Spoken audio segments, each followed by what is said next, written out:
Star Citizen Alpha 3.13.0 is now live. The latest patch is named Underground Infamy, and this is due to some focus on the reputation system, new caves, and combat cave missions for the patch. There was no wipe this patch either for your assets and ships, so you should have all your gear from 3.12, but there has been a reputation wipe to accommodate the new reputation system. So let me highlight all the important updates to 3.13 Alpha.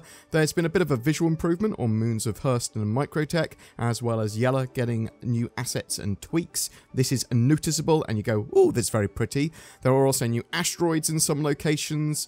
Ships are also getting visibly dirty, scratched and worn over time. You can clean your ship when you get it repaired at stations and landing zones. Some ships now have unique serial numbers that will appear on them, and players with a Mercury Starrunner, 600i, 890 Jump, Hammerhead, Carrack or Reclaimer can name their ships from the RSI website hangar and then see those names appear on the side of your ship in-game. We now have the ability for the Constellation and its snub fighter, the P-52 or 72, based on what you've got it equipped with, dock and on-dock with each other, meaning you can actually transport and use the snub much more readily now. Sign distance field shield effects have been added, and they look awesome, but also fix shield hole issues from previous versions. There's a Reputation Manager Mobiglass app, which will show your rep with orgs and mission givers, and let you grow your reputation with them for increased rewards. There are new caves and sinkholes for ships to explore, larger entrances for vehicles to drive in, and FPS combat missions or bounty hunting missions to do in caves now as well. There are a variety of new cargo missions with timed and quantum sensitive packages. You can find a new harvestable on Hurston's coastline, the Degnus route, or Degenus route. I have no idea how to say it. There are updated force reactions with staggers, so if your ship takes a hit while you're rocking around in it, or you get hit by something that is quite hard, but not enough to knock you off your feet, then you may lose some control in your movement as you get knocked around. There are mining subcomponents that you can add to the lasers of the Prospector or Mole mining ships, enabling you to further customize the ship for your needs and your mining plans. The addition of trolleys and the ability to load them up with cargo or players and move them around or do silly things with them has been added, and they're certainly not as buggy and broken as the PTU versions. However, they still haven't got a huge amount of use. The Greycat Rock DS is on sale and available in 3.13. It's a larger rock with a more powerful dedicated articulated mining laser that someone else can sit in and use while you're driving it around. It allows it to potentially reach minables that are in awkward places and mine them more quickly, easily, and at a longer range. Along with that, it has 4 times the carrying capacity of a normal rock, though it still fits in ships like the Mercury Starrunner. Basically, anything that can fit an Ursa rover can fit a Rock DS. It's available from $70, which I think is pretty expensive. I certainly think that's one to get in-game or miss, because I prefer the single-seater rock, to be honest. There are a host of paints and other ships also on sale currently on the RSI website, so you can get paints for the Rock DS, Nomad and Mercury Starrunner, and they're on sale as well, those ships, along with the paints. And you can also get a Cyclone MT, which was also added to 3.13. Basically upgrades the Cyclone TR's turreted design with an integrated missile launcher, combining it with the cannon. Until the 10th of May, there's also a referral bonus scheme going on. If you recruit a player that purchases a $40 plus game package by the 10th of May, you will get an Aurora ES on your account and theirs.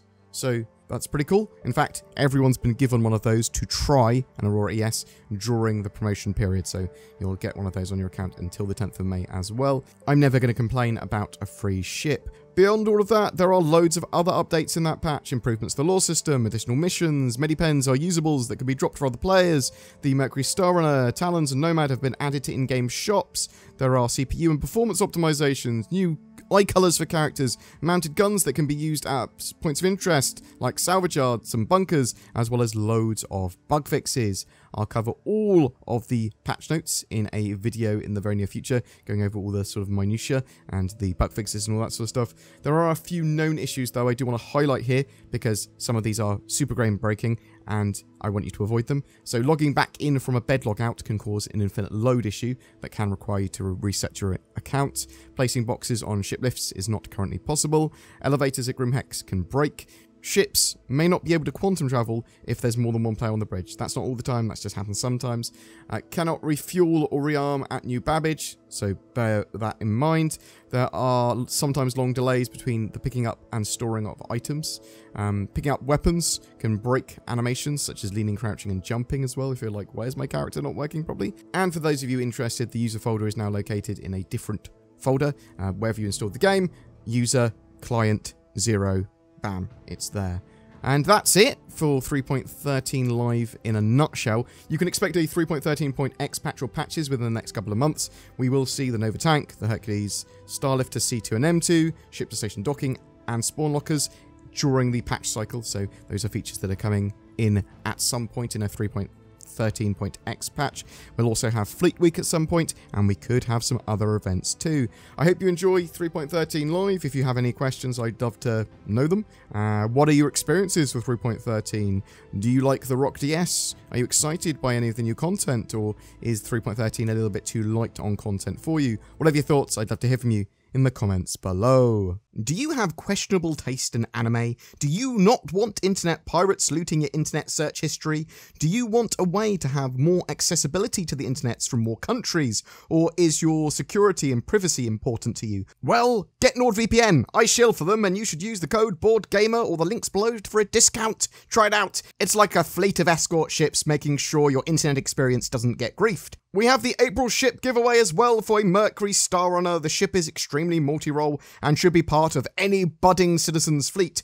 All you need to do to be in for a chance of winning one is comment on any of my videos made during the month. A random commenter will take that prize. These giveaways and the wider channel content are made possible by people that go the extra mile by becoming a Patreon or a YouTube channel member with that join button and the links below. And me and Zin, the editor for the channel, are now trying to put out regular exclusive content as a thank you. We'll also be asking you in those videos to help shape the channel with making decisions about what content we do and how we do it. Please consider joining if you're really enjoying the content. It really does help. Take care, guys. Thanks for watching. Make sure you like and subscribe for more Star Citizen content, and I'll see you in the verse.